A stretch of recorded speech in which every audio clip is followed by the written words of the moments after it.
Soltou para aqui, tem medo. É gol! Salve, salve, meus amigos. Inscreva-se no canal, deixem os likes, porque a gente vai falar sobre esse empate do Flamengo com o Fluminense, 0-0 no Maracanã. Um jogo que não era para 0-0, né? O Flamengo jogou melhor do que o Fluminense durante boa parte da partida, sobretudo no primeiro tempo. Eu não sei se foi assim no jogo inteiro, não tenho como dizer para você assim, foi um amasso do Flamengo. Não, no primeiro tempo sim. No primeiro tempo o Flamengo jogou muito mais bola do que o Fluminense, né? Até porque o Fluminense também dava espaço. O Fluminense foi sufocado na saída de bola. Grande marcação, pressão do Flamengo na saída de bola do adversário. O Flamengo não deixou o Fluminense conseguir articular suas jogadas.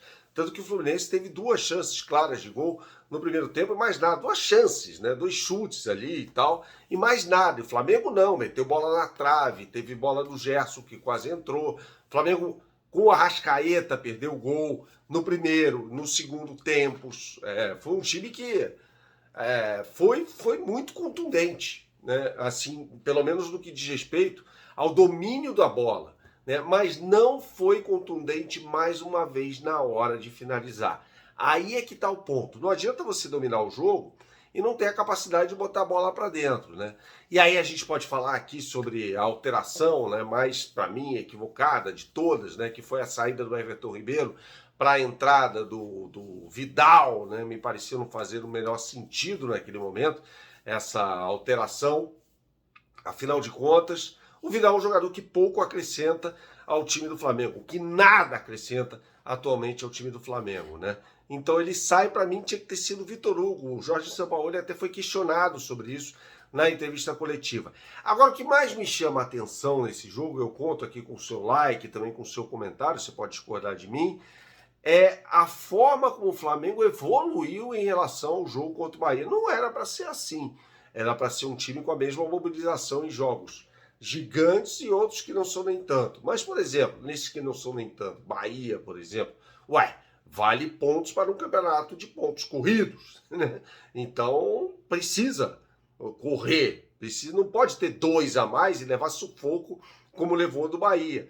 Da mesma forma que tendo uma a mais, como teve contra o Fluminense, o Flamengo, de repente, desperdiça uma oportunidade de abrir frente e jogar. Eu não sei, não consigo imaginar esse time do Flamengo jogando pelo empate, mas jogar ali de forma mais cautelosa no segundo jogo, né?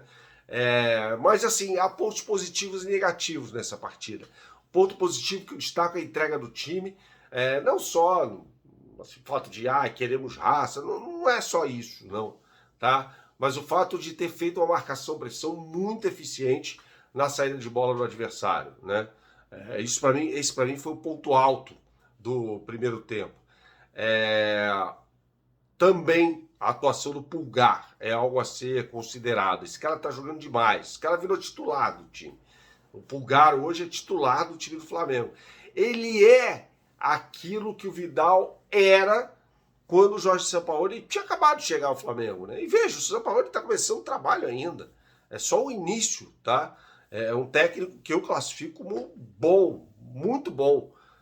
Acho que é um técnico melhor, por exemplo, do que o Vitor Pereira, que foi o treinador anterior. Há quem diga que é um técnico melhor do que o Jorge Jesus, eu não acho. Mas há quem diga isso, tá? Mas quando o São Paulo chega ao Flamengo, ele vê lá no Vidal o espelho para tocar o meio de campo, né?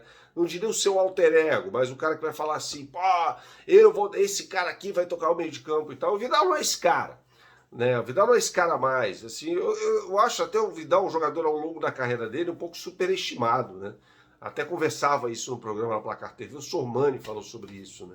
E se a gente pegar a carreira do Vidal, de fato, né, na Juventus, ele jogava no meio de campo que tinha Marquise, Pogba, Pirlo, né? Só craque do lado dele. No Barcelona não foi bem, tampouco no Bayern de Munique, na Internazionale. Então, assim, o Vidal já chega numa fase descendente da carreira dele, né? Então é um jogador que pouco acrescenta. Eu não sei, honestamente, não me convenceu a resposta do Jorge Sampaoli na entrevista coletiva. Eu não sei o porquê da manutenção do Vitor Hugo no banco de reservas e o investimento, né, mais uma vez, no Vidal. Pelo menos o Marinho não entrou dessa vez, né? O Wesley, o jogador que no primeiro tempo, até nos primeiros 3 lances do jogo, né? Foi muito acionado, né? Me pareceu ali até uma jogada para segurar o ímpeto do Marcelo e do Felipe Melo, né? Por um lado em que sabidamente o Fluminense tem problemas, mas depois essa jogada não aconteceu mais. E o Flamengo passou a atuar como sempre faz, né? Pelo menos em 2023, mais pelo lado esquerdo, né? Com as investidas do Ayrton Lucas e do Everton Cebolinha, tá? Arrascaeta, como a gente imaginava, mais centralizado, jogando ali perto do Gabigol. E o Gabigol, mais uma vez, assim, até falei na live que foi interrompida, aliás, desculpa por isso, porque meu computador simplesmente pifou, então a gente interrompeu a live, infelizmente, tal, tava legal o papo por ali.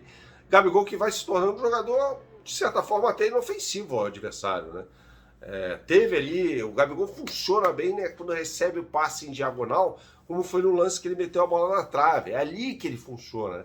Tentando achar os espaços, principalmente entre. Ali ele é mortal, né? Quando ele acha o espaço entre o lateral direito do time adversário e o zagueiro central. Ali ele é mortal, né? Foi isso que aconteceu naquele lance em que o Pulgar enfia a bola para ele e ele acaba chutando na trave, né? E depois o Arrascaeta desperdiça a oportunidade que seria um gol. Mas naquela hora eu olhei e falei, um gol praticamente certo do Flamengo. No segundo tempo, aqui eu já falei sobre as alterações, né? Me pareceu a entrada do Matheus França no lugar do Arrascaeta uma obviedade. Afinal de contas, o Arrascaeta se arrastava em campo mais uma vez. É impressionante, aliás, né, como vem acontecendo isso. O jogador que nunca entra em forma. A entrada do Everton Cebolinha no lugar do Thiago Maia, também lógica. A entrada do Vidal no lugar do Everton Ribeiro, ilógica. Mas foi um Flamengo que, a partir da expulsão do Felipe Melo, se colocou à prova contra uma defesa que era muito bem armada pelo Fernando Diniz. Veja, o Fluminense é um grande time, cara. O Fluminense é um time que sabe construir seu jogo com muita competência, desde o campo seu defensivo, e é um time que sabe se defender quando precisa. E mostrou isso no jogo contra o Flamengo, né? Soube se defender ali com as 2 linhas bem compactas, com o Ganso ajudando bastante o sistema defensivo, inclusive. O Ganso saiu exausto, mais uma vez.